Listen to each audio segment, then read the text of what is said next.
बच्चों, कैसे हो? उम्मीद है आप स्वस्थ होंगे, मस्त होंगे और अपनी पढ़ाई कर रहे होंगे। आज हम इतिहास का तीसरा पाठ भारत के सम्मुख आंतरिक चुनौतियां पढ़ने वाले हैं। 1947 को भारत स्वतंत्र हो गया। पिछले पाठ में हमने पढ़ा 1960 के दशक का भारत, जिसके अंतर्गत हमने विभिन्न राजनीतिक, आर्थिक ये गतिविधियां देखी।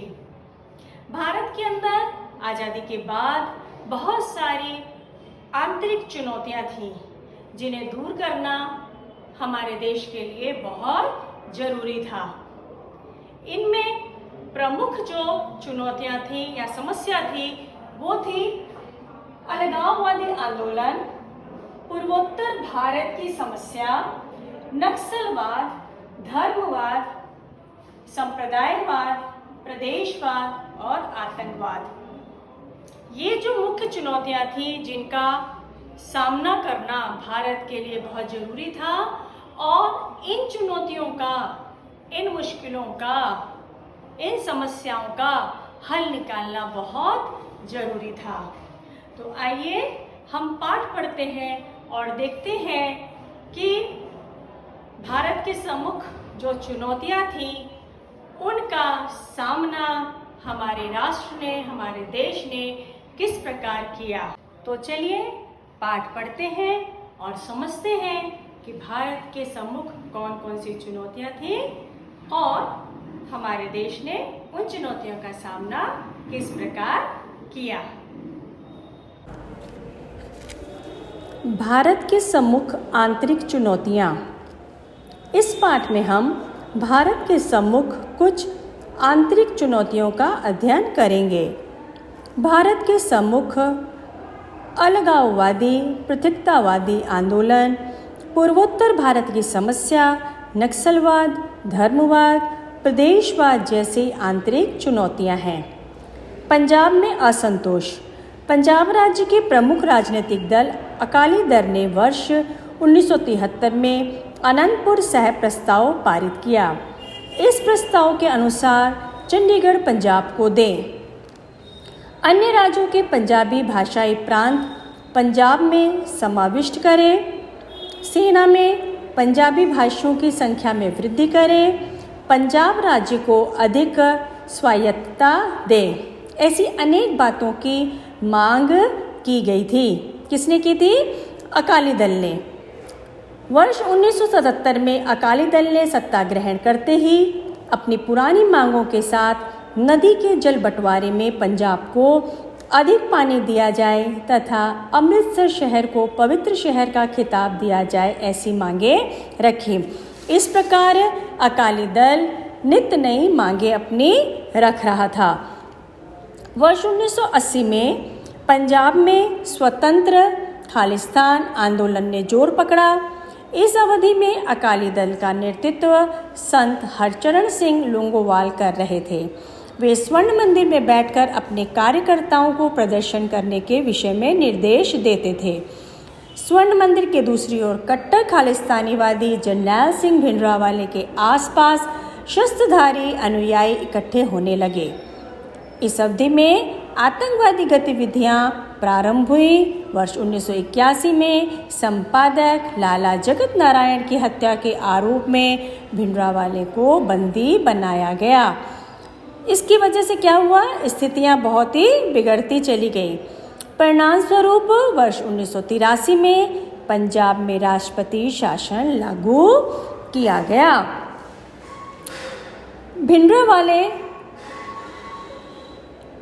भिंडरावाला अकाल तख्त इस धार्मिक स्थान में रहने के लिए चला गया। भिंडरावाले के अनुयायियों ने स्वर्ण मंदिर के परिसर को अपने नियंत्रण में ले लिया। परिणाम स्वरूप पंजाब की शांति खतरे में पड़ गई। इसके फलस्वरूप क्या हुआ? भारतीय सेना को कड़े कदम उठाने पड़े थे, जिसे ऑपरेशन ब्लू स्टार का नाम इतिहास में दिया जाता है। अभी क्या है ऑपरेशन ब्लू स्टार? स्वर्ण मंदिर से आतंकवादियों को बाहर खदेड़ देना मुख्य कार्य था। एक तो स्वर्ण मंदिर धार्मिक स्थल था, दूसरा जो अकाली दल के नेता भिंडरावाले वगैरह स्वतंत्र खालिस्तान की मांग कर रहे थे, ये एक लोकतांत्रिक राज्य में तो संभव ही नहीं था। यह कार्य मेजर जनरल कुलदीप सिंह बरार को सौंपा गया। 3 जून 1984 को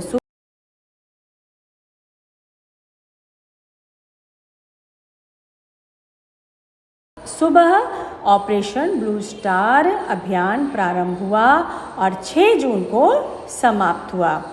इस सैनिकी कार्यवाही में भारतीय सेना ने विलक्षण संयम बरतते हुए अपना कार्य किया।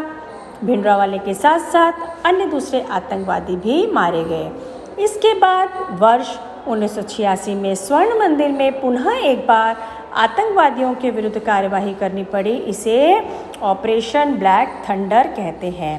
कालांतर में पंजाब में शांति स्थापना के कार्य को गति मिली। तो इस प्रकार हमने क्या देखा कि पंजाब में असंतोष की भावना पैदा हुई थी, फिर उसके विरुद्ध ऑपरेशन ब्लू स्टार चलाया गया था, फिर ऑपरेशन ब्लैक थंडर की कार्यवाही की गई। अब हम देखते हैं पूर्वोत्तर भारत की समस्या। असम, सिक्किम, अरुणाचल प्रदेश, नागालैंड, मेघालय, मिजोरम, मणिपुर और त्रिपुरा, इन 8 राज्यों के समूह को हम पूर्वोत्तर भारत कहते हैं। वंश, भाषा और संस्कृति की विविधता इस क्षेत्र की जनजातियों को भारत की मुख्य धारा से जोड़ना आवश्यक था।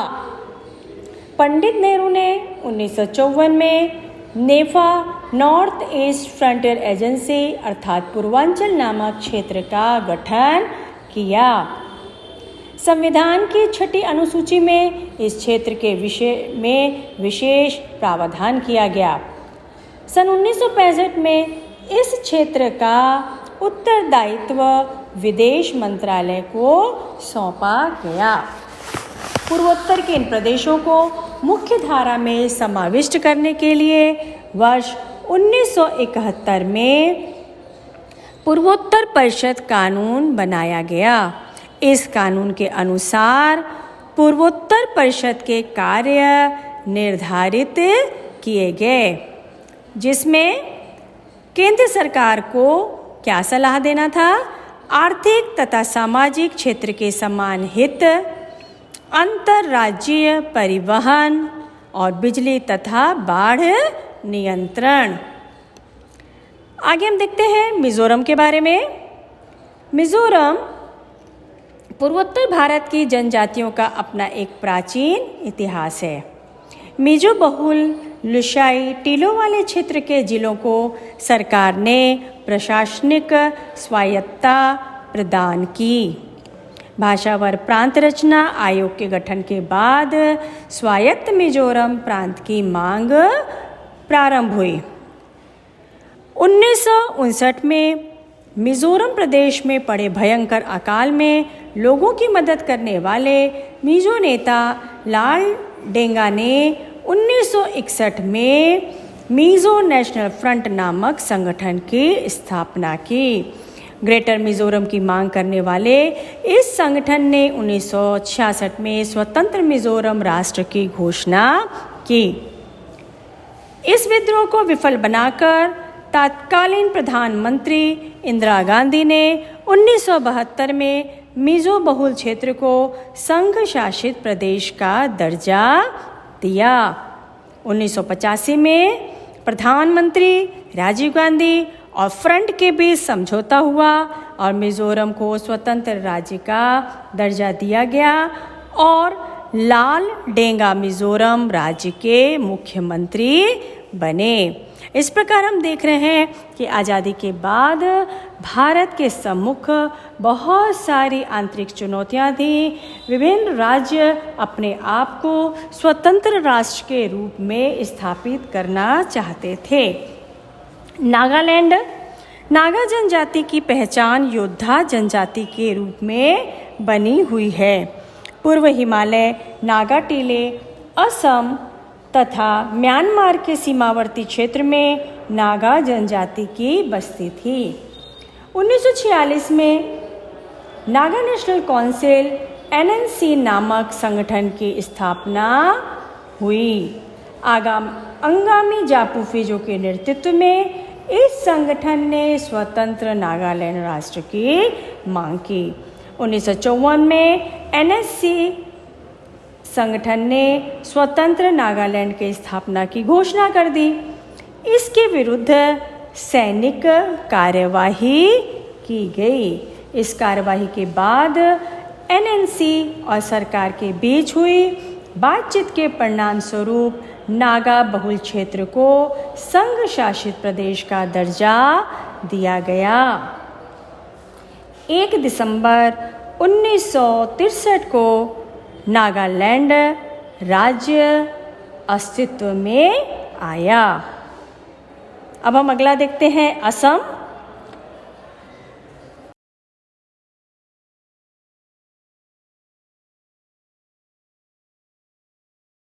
वर्ष 1983 में असम में बांग्ला भाषी घुसपैठियों का असम में प्रभाव बहुत क्या हो गया था, बढ़ गया था। इस प्रभाव के विरुद्ध ऑल असम स्टूडेंट्स यूनियन और असम गण संग्राम परिषद ने आंदोलन छेड़ा। केंद्र सरकार और असम नेता प्रफुल्ल कुमार महंतो के बीच घुसपैठियों के बारे में बातचीत हुई।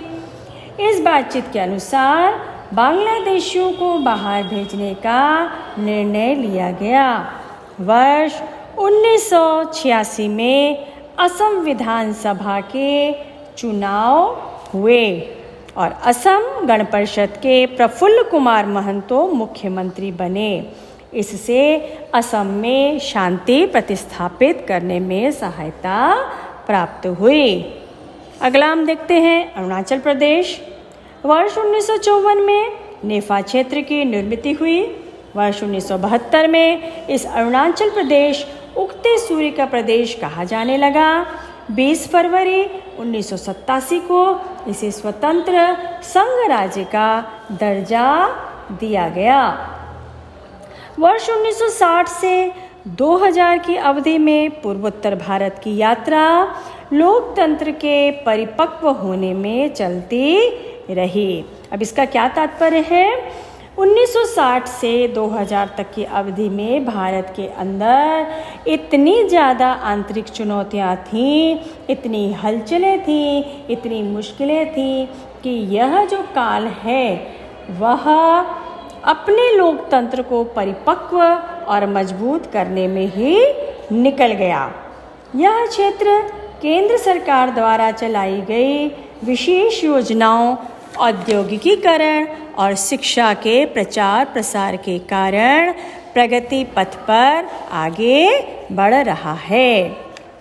अब हमारा जो नया टॉपिक है कि आंतरिक और कौन कौन सी चुनौतियाँ थी, तो उसमें सबसे बड़ी एक और चुनौती थी, वो थी नक्सलवाद। तो अगले पीरियड में हम पढ़ेंगे नक्सलवाद, प्रदेशवाद और संप्रदायवाद। उम्मीद है आपको यह पाठ समझ में आ गया होगा। तो फिर मिलते हैं इसके अगले पार्ट के साथ एक नए वीडियो में। तब तक के लिए खुश रहिए, स्वस्थ रहिए और मस्त रहिए।